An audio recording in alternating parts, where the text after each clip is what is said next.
વિદ્યાર્થી મિત્રો, અર્થ સ્કૂલમાં આપનું હાર્દિક સ્વાગત છે.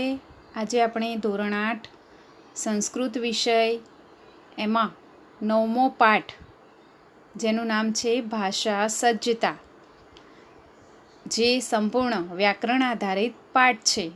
એટલે કે કોઈ પણ ભાષા શીખવા માટે આપણે વ્યાકરણ આવડતું હોવું જરૂરી છે. તો આપણે એનો અભ્યાસ કરીશું. તમને આજે પરીક્ષાનું ટાઈમ ટેબલ તો મળી જ ગયું હશે, બરાબર? તો ટૂંક સમયમાં જ તમારી પરીક્ષા છે, તો તમારે ટાઈમ ટેબલ પ્રમાણે પરીક્ષાની તૈયારી કરવી.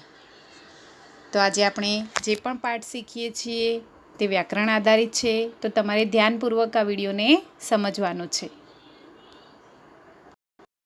તો વિદ્યાર્થી મિત્રો, નવમઃ પાઠ ભાષા સજ્જતા, એટલે કે ભાષાની તૈયારી. સજ્જતા એટલે તૈયારી. ભાષા તમે કઈ રીતે તૈયાર કરો છો.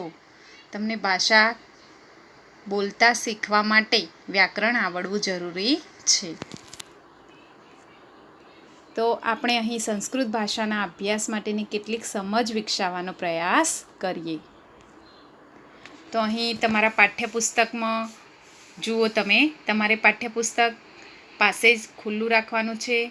એમાં પ્રવૃત્તિ 1 જુઓ કે બંને હોઠ એકબીજાને અડે નહીં એ રીતે આપેલ શબ્દોનું વાંચન કરો. તો અહીં પ્રવૃત્તિ 1 આપેલી છે, એમાં શબ્દો આપ્યા છે, તમારે વાંચન કરવાનું છે કે મનોજઃ પઠ્ઠતિ ભારતમ ફલમ અને બભૂ. તો હવે અહીંયા એમ કહેવામાં આવ્યું છે કે બંને હોઠ અડે નહીં એ રીતે વાંચવાનું છે. બીજી પ્રવૃત્તિ એવી આપી છે કે જીભ દાંતને અડે નહીં તે રીતે નીચે આપેલા શબ્દોનું વાંચન કરો. તો હવે જીભ અડે નહીં, આપણા દાંતને અડે નહીં તે રીતે. તો તત્પર, દદાતી, ધનમ, પંથાહા. તો આ બધા શબ્દો જે છે એ શબ્દો બોલતી વખતે તમારી જીભ દાંતને અડવી જોઈએ નહીં. તો તમે ટ્રાય કરો આ શબ્દો બોલવાનું. પહેલી પ્રવૃત્તિ છે એમાં હોઠ અડવા જોઈએ નહીં, જ્યારે બીજી પ્રવૃત્તિમાં શું છે કે જીભ દાંતને અડવા જોઈએ નહીં. તો તમે ટ્રાય કરો બોલવાનો. તો શું થયું? શબ્દોનું વાંચન કરી શકાયું નહીં ને? હા. તો હવે તમે વિચારો કે શા માટે આપણે આવું કરી શકતા નથી.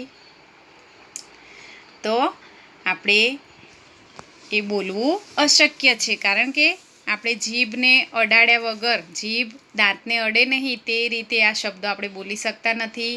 અને બંને હોઠ ભેગા કરીને ઉપરના શબ્દો પણ અડે નહીં એ રીતે આપણે બોલી શકતા નથી. તો તેના માટે તમારા પાઠ્યપુસ્તકમાં પેજ નંબર 43 ઉપર એક કોષ્ટક આપેલું છે, તો તેને આપણે સમજીએ. તો તે જે કોષ્ટક છે એમાં બધા વર્ણો આપેલા છે, બરાબર? સ્વર, વ્યંજન અને એનું સ્થાન, એ કયા સ્થાનેથી ઉચ્ચાર એનો થાય છે, એ સ્વર દીર્ઘ છે કે હસ્વ છે, એ વગેરે આપણે એનો કોષ્ટક દ્વારા પરિચય મેળવીશું. તો આપણે સર્વપ્રથમ વર્ણ પરિચય મેળવીએ. તો વર્ણ પરિચય, એ વર્ણ પરિચયનું કોષ્ટક જુઓ, તમારા પાઠ્યપુસ્તકમાં આપેલું જ છે. તેમાં પ્રથમ હરોળ જુઓ, એમાં સ્થાન આપેલું છે. તો સ્થાનમાં કયા કયા સ્થાનો છે? કંઠ્ય, તાલવ્ય, મૂર્ધા, દંત્ય, ઔષ્ઠ્ય. ત્યાર પછી સ્વર, બીજા નંબરનું જે ખાનું છે એમાં શું છે? સ્વર. એની નીચે લખ્યું છે ઘોષ. ત્યાર પછી એમાં પણ 3 ખાના આપ્યા છે, હસ્વ, દીર્ઘ અને સંધિ દીર્ઘ. તેમાં હસ્વ સ્વરો કયા કયા છે? રસ્વ સ્વરો અ, ઈ, ઋ, નૃ અને ઉ. દીર્ઘ સ્વરો કયા છે? આ, ઈ, ઋ અને ઉ. દીર્ઘ સંધિ કઈ છે? એ અને ઐ, જેનો ઉચ્ચાર આપણે કંઠ અને તાલવ્ય બંને દ્વારા કરીએ છીએ. પછી છે ઓ અને ઔ. ત્યારબાદ આપણે જોઈએ વ્યંજન. તો વ્યંજનમાં ઘોષ વ્યંજન અને અઘોષ વ્યંજન. તો આપણે જોઈએ. તો ક પહેલાં આપણે ક વર્ગના વર્ણો જોઈએ. તો ક, ખ, ઘ, ઘ અને અંગ. તો આપણે અંગ નથી બોલતા પણ ગ એમ બોલીશું. અનુનાસિક સ્વર કહેવાય, જેને આપણે નાક દ્વારા ઉચ્ચાર કરીએ છીએ. તો પહેલાં આપણે ક વાળા વ્યંજનમાં જોયું કે ક, ખ, ગ અને ઘ. ત્યાર પછી ચ, છ, જ અને જ. પછી ટ, ઠ, ડ, ઢ. ત્યારબાદ ત, થ, દ, ધ, ન. તો એ ન અનુનાસિક છે, પણ આપણે અત્યારે વ્યંજનમાં જોઈએ. તો ત, થ, દ અને ધ. ત્યારબાદ પ, ફ, બ, ભ. હવે એના પછીનું ખાનું જોઈએ તો અનુનાસિક. તેમાં ગ, ન, ણ, ન અને મ. પછી અંતસ્થ. તો અંતસ્થ વ્યંજન કયા છે? ય, ર, લ અને વ. તો વ એ દંત્યોષ્ઠ, એટલે કે દાંત અને હોઠ બંનેથી બોલાતો શબ્દ છે, અક્ષર છે, સોરી. ત્યાર પછી ઘોષ, જેમાં ઉષ્માક્ષરો, એટલે કે જે બોલવાથી આપણને ઉષ્મા બહાર આવતી. તો શ, શ અને સ. ત્યાર પછી ઘોષ ઉષ્માક્ષરો. તો હ, એટલે કે જેને બોલવાથી આપણે બહાર ઉષ્મા નીકળતી હોય. હવે આપણે વર્ણ એટલે શું એ સમજીએ કે વર્ણ. તો એકલો સ્વર કે એકલો સ્વર રહિત વ્યંજનને વર્ણ કહેવાય છે. તો વર્ણ એટલે શું? કે અક્ષર, બરાબર. તો આપણે અક્ષર કોને કહીએ? કે એકલો સ્વર હોય કે એકલો સ્વર રહિત, સ્વર વગરનો વ્યંજન, એને આપણે શું કહીશું? વર્ણ. ત્યાર પછી છે સ્વર. તો સ્વર કોને કહીશું? કે જે વર્ણનો ઉચ્ચાર સ્વતંત્ર રીતે થઈ શકે તેને આપણે સ્વર કહીએ છીએ. તો આવા સ્વરો કેટલા છે? અહીંયા જુઓ.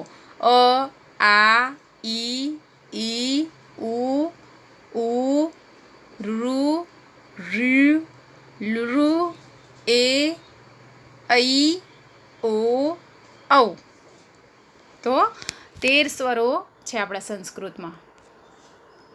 હવે આપણે સ્વરોના પ્રકાર વિશે સમજીએ. તો રસ્વ સ્વર. તો રસ્વ સ્વર 5 છે. અ, ઈ, ઉ, ઋ અને લૃ. તો લૃનો વપરાશ સામાન્ય રીતે જોવા મળતો નથી. ત્યાર પછી દીર્ઘ સ્વર. દીર્ઘ સ્વર 8 છે. આ, ઈ, ઉ, ઋ, એ, ઐ, ઓ અને ઔ. ત્યાર પછી સંયુક્ત સ્વર, એટલે કે સંયુક્ત સ્વર આપણે આગળ સમજીએ કે દીર્ઘ સ્વરોમાંના છેલ્લા 4 એ, ઐ, ઓ અને ઔ. તો આ બધા શું કહેવાશે? સંયુક્ત સ્વર. તો સંયુક્ત સ્વરો આ 4 પ્રકારના છે. તેમને સંધિ સ્વરો પણ કહેવાય છે, એટલે કે તેની અંદર પણ બીજો સ્વર જોડાયેલો છે. તો દીર્ઘ સ્વરોમાંના છેલ્લા 4 એ, ઐ, ઓ અને ઔ એ સંયુક્ત સ્વરો કહેવાય છે. તેમને દીર્ઘ સ્વરો પણ કહે છે, કારણ કે 2 સ્વરોની સંધિઓથી તે બને છે. જેમ કે એ બન્યો, તો એ બરાબર શું થશે? અ કે આ વત્તા શું ઉમેરવાનું અંદર? રસ્વ ઈ કે દીર્ઘ ઈ. ત્યાર પછી ઐ. તો ઐ આપણે લખવું હોય તો અ કે આ મૂકવાનો વત્તા એ. તો શું થશે? ઐ. ઓ. તો ઓ બરાબર આપણે અ અથવા આ લેવાનો.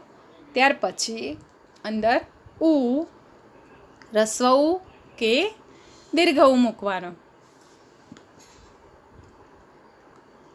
તે રીતે ઔ. તો ઔમાં અ અથવા આ વત્તા ઓ ઉમેરવાનો. તો આ રીતે આ બધા કેવા છે? સંધિ સ્વરો છે.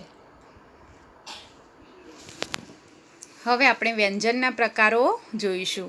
તો આ વ્યંજનો કયા સ્થાનેથી તેનું ઉચ્ચારણ થાય છે તે સમજીએ. તો આપણે સમજ્યા કે કંઠ્ય. તો કંઠ એટલે શું?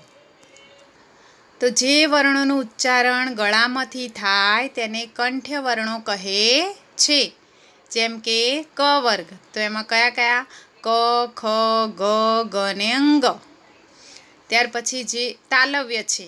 તો તાલવ્યમાં જે વર્ણોનું ઉચ્ચારણ તાળવામાંથી કરવામાં આવે છે તેને તાલવ્ય વર્ણો કહે છે. જેમ કે ચ વર્ગ. તો ચ, છ, જ, જ અને ન. ત્યાર પછી મૂર્ધા. જે વર્ણોનું ઉચ્ચારણ કરતી વખતે જીભ મોઢાના તાળવાનો સ્પર્શ કરવો પડે તેને મૂર્ધન્ય વર્ણો કહે છે. જેમ કે ટ, ઠ, ડ, ઢ, ણ. તો આપણે બોલીએ ત્યારે ટ બોલીએ તો આપણી જીભ ક્યાં આડે છે? તાળવાને. તો એ બધા વર્ણો કયા કહેવાશે? ટ વર્ગના વર્ણો. ત્યારબાદ દંત્ય. તો જે વર્ણોનું ઉચ્ચારણ કરવા માટે જીભ વડે ઉપલા દાંતોનો સ્પર્શ કરવો પડે તે વર્ણોને દંત્ય વર્ણો કહે છે. જેમ કે ત વર્ગ. તો ત, થ, દ, ધ અને ન. તો આ પ્રકારે દંત્ય વર્ણો એનો ઉચ્ચાર આપણે કરીએ ત્યારે આપણા જીભ જે છે દાંતને સ્પર્શ કરે છે. ત્યાર પછી પાંચમું જે સ્થાન છે એ કયું છે? ઔષ્ઠ્ય. એટલે કે જે વર્ણોનું ઉચ્ચારણ કરવા માટે આપણે હોઠનો ઉપયોગ થાય તેને ઔષ્ઠ્ય વર્ણો કહે છે. જેમ કે પ વર્ગના વર્ણો.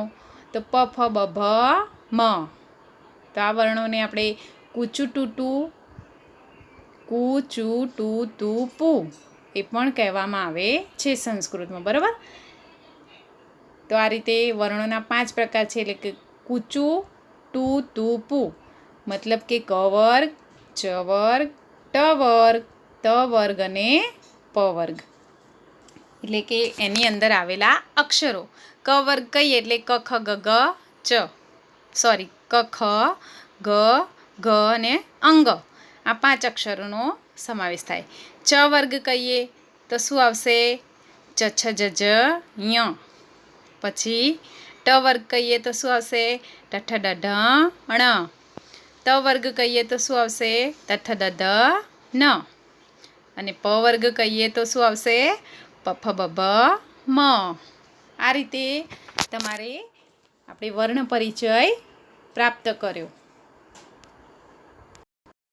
હવે આપણે ક્રિયાપદ વિશે સમજીશું કે જે પદ. ક્રિયાપદ એટલે શું? પહેલાં તો ક્રિયાપદ એટલે કે ધાતુનું મૂળ રૂપ. બરાબર. ધાતુનું મૂળ રૂપ એને આપણે શું કહીશું? ક્રિયાપદ. તો જે પદ ક્રિયા થતી દર્શાવે તેને શું કહેવાય? ક્રિયાપદ. તો હવે આપણે નીચેના જે વાક્યો છે એમાંથી ક્રિયાપદને શોધીશું. બરાબર. કે પહેલું વાક્ય છે અહમ નમામિ, ત્વમ નમસી અને 3 નંબર છે નૃપઃ નમતિ.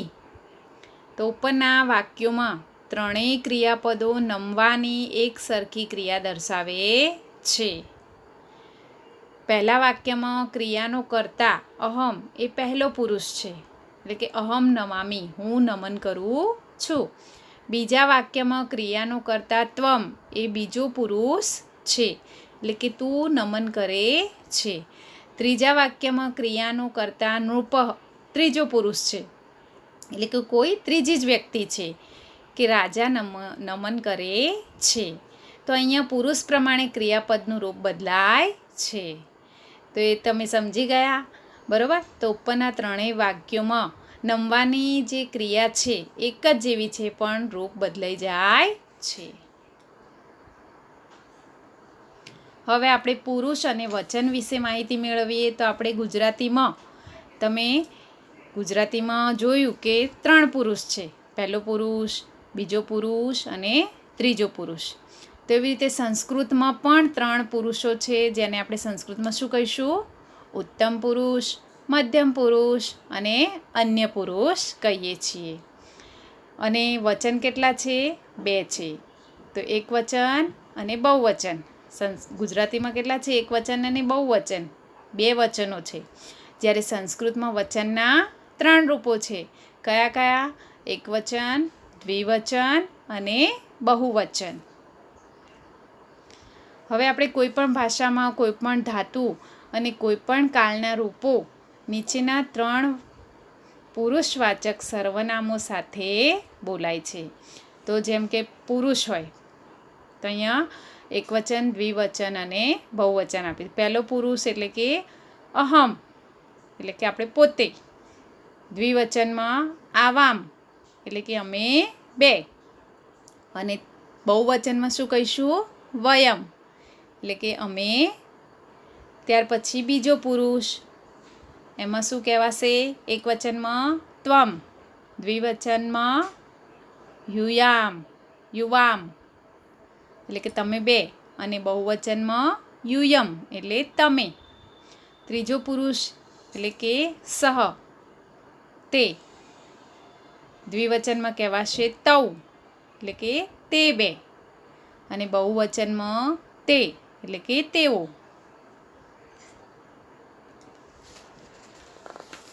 હવે આપણે ધાતુના ગણ વિશે સમજીશું. તો જો ક્રિયાપદનું મૂળ રૂપ છે અને આપણે ધાતુ કહીએ છીએ. અહીંયા ઉદાહરણ આપેલું છે કે નમામી, નમસી અને નમતી. આપણે ઉપર સમજી ગયા, બરાબર. તો એ ત્રણેયનું ક્રિયાપદનું મૂળ રૂપ કયું છે? નમ. પણ એ મૂળ રૂપને શું કહેવાય? ધાતુ. હવે ધાતુના મુખ્યત્વે 2 પ્રકાર છે. પરીક્ષામાં પૂછાય કે ધાતુ એટલે શું? ધાતુ કોને કહેવાય? તો તમે લખી શકો કે ક્રિયાપદના મૂળ રૂપને ધાતુ કહે છે. તો હવે ધાતુના પ્રકાર જો પૂછવામાં આવે કે ધાતુના પ્રકાર કેટલા છે, કયા કયા? તો ધાતુના મુખ્યત્વે 2 પ્રકાર છે. પરસ્મયપદી ધાતુ અને આત્મનેયપદી ધાતુ. તો જે ધાતુઓને પરસ્મય પદના પ્રત્યયો લાગે તે પરસ્મયપદી ધાતુ, અને જે ધાતુઓને આત્મનેપદના પ્રત્યયો લાગે તેને આત્મનેપદી ધાતુ કહેવાય છે.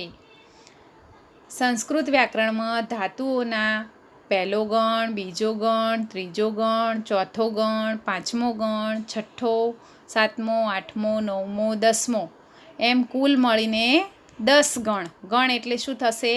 વર્ગ, બરાબર. તો ગણ એટલે શું?